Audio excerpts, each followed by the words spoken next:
Assalamualaikum warahmatullahi wabarakatuh. Halo, saya Seldewi Safitri, mahasiswi Universitas Trunojoyo Madura, program studi Pendidikan Bahasa dan Sastra Indonesia. Kali ini kita akan membahas mengenai penyebab perubahan makna. Apa sih perubahan makna itu? Nah, perubahan makna adalah akibat perkembangan bahasa. Contohnya, perkembangan dalam ilmu teknologi, perkembangan sosial dan budaya, perbedaan bidang pemakaian, adanya asosiasi, pertukaran tanggapan indera, perbedaan tanggapan, adanya penyingkatan, proses gramatikal, dan pengembangan istilah. Yang pertama, ada perkembangan dalam ilmu teknologi. Kita ketahui perkembangan dalam bidang ilmu dan kemajuan teknologi dapat menyebabkan terjadinya perubahan makna suatu kata. Sebuah kata yang tadinya mengandung konsep makna tentang suatu yang sederhana tetap digunakan, walaupun konsep makna yang dikandung telah berubah akibat pandangan baru tentang suatu ilmu dan perkembangan teknologi. Contohnya, saat ini perjalanan menggunakan kereta api sebagai transportasi umum banyak diminati oleh masyarakat. Nah, kereta api yaitu perusahaan jawatan kereta api atau PJKA dengan bertenaga uap. Namun, pada saat ini, kereta api menjadi KRL, yaitu kereta rel listrik.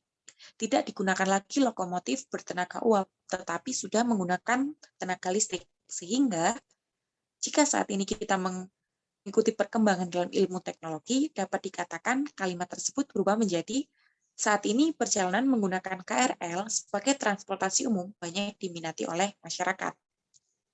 Selanjutnya, yang kedua yaitu perkembangan sosial dan budaya.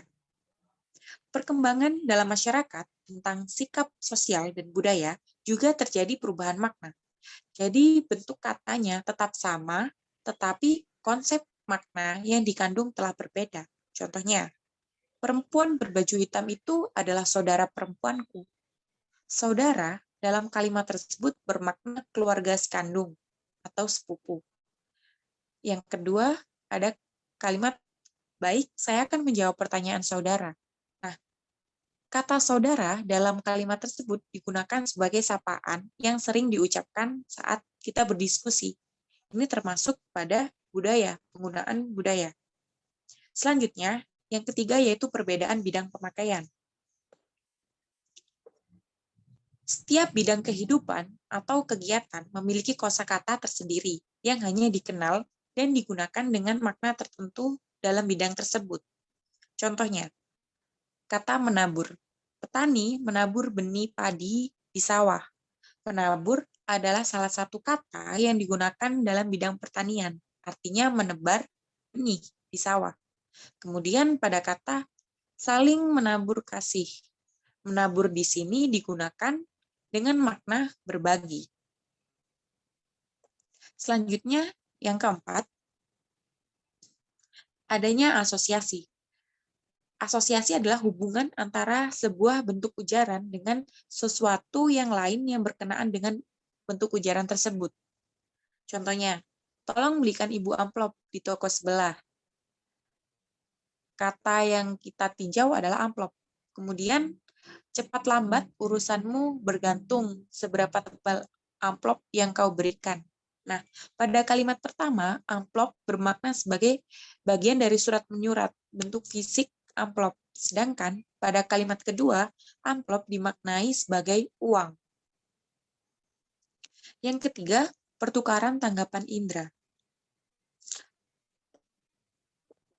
Penggunaan kata pada tanggapan indera sama halnya dengan suatu kata yang diartikan berbeda. Seperti contoh, suaranya sedap didengar dan wajahnya manis. Kata sedap dan manis adalah urusan indera perasa, yaitu lidah. Tetapi menjadi tanggapan indera pendengar dan penglihatan. Suara sedap, indera pendengaran. Kemudian wajahnya manis pada indera penglihatan. Selanjutnya, yang keenam, ada perbedaan tanggapan. Nah, dulu penggunaan kata bini adalah hal yang biasa dan lazim digunakan untuk menyebut pasangan hidup. Tetapi karena berbedanya tanggapan, akhirnya kata bini ini dianggap sebagai peyoratif dibandingkan kata istri. Kata bini dianggap peyoratif, yaitu nilainya merosot menjadi rendah, sehingga bahasa ini mengalami perbedaan tanggapan saat orang menggunakan kata istri, karena istri termasuk pada amelioratif, yaitu nilainya naik menjadi tinggi. Selanjutnya yang ketujuh, pengembangan istilah. Nah, memanfaatkan kosakata yang telah ada dengan memberikan makna baru, baik dengan menyempitkan, meluaskan, ataupun memberikan arti baru sama sekali. Contohnya, kata papan. Kita mengartikan papan diistilahkan sebagai rumah, kemudian sandang diistilahkan sebagai pakaian. Selanjutnya ada faktor penyingkatan.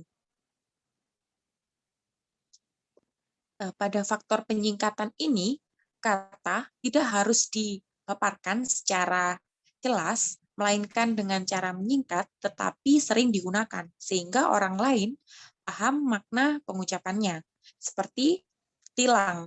Kita tidak perlu menyebutkan saya terkena bukti pelanggaran.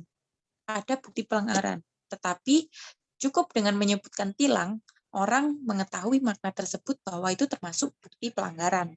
Kemudian ada satpam. Nah, kata satpam ini sebuah akronim dari satuan pengamanan. Tanpa menyebutkan satuan pengamanan, orang sudah memaknai dan tahu makna mengenai satpam.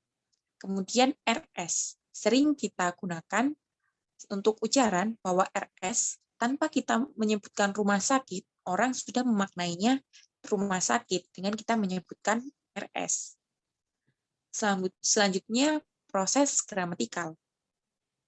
Nah, proses gramatikal ini diartikan sesuai dengan tata bahasa, di mana makna katanya mengalami proses afiksasi, reduplikasi, komposisi, atau kalimatisasi. Nah, seperti contoh, ibu. Ibu adalah seorang wanita yang kita ketahui lebih berumur atau sudah memiliki pasangan dan memiliki buah hati. Namun, jika kata tersebut diketemukan ibu dan kota, maka menjadi kata ibu kota, artinya bukan lagi seperti kata ibu, melainkan ibu kota bermakna kota, tempat kedudukan suatu pusat pemerintahan. Nah, ibu kota ini termasuk pada gramatikal, yaitu proses komposisi.